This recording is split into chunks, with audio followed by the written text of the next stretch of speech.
أعلن الإعلامي المصري عمرو أديب حصوله على الجنسية السعودية إلى جانب جنسيته المصرية.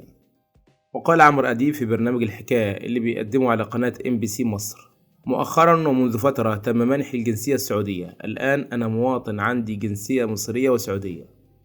وأضاف: أود أن أتقدم بالشكر لجلالة الملك سلمان خادم الحرمين وولي العهد السعودي محمد بن سلمان على هذا التكريم وهذا التشريف.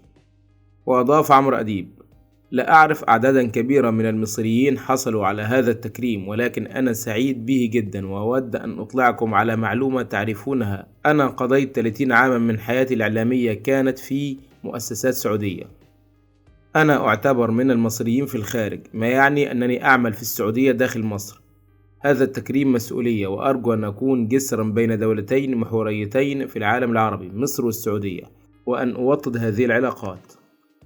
أثار إعلان عمرو أديب لحصوله على الجنسية جدل على مواقع التواصل الاجتماعي، حيث انتقد البعض القرار، خاصة المتابعين من مصر، فيما أشاد البعض الآخر بالخطوة وأغلبهم من السعودية.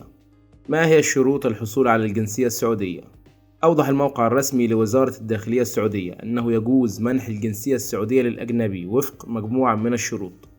أشار الموقع إلى أنه يجب أن يكون الشخص قد بلغ سن الرشد، واكتسب صفة الإقامة لمدة لا تقل عن 10 سنوات متتالية، بجانب أن يكون سليم العقل والجسم وحسن السيرة والسلوك، وألا يكون صدر عليه حكم قضائي بالسجن في جريمة أخلاقية لمدة لا تزيد على 6 أشهر.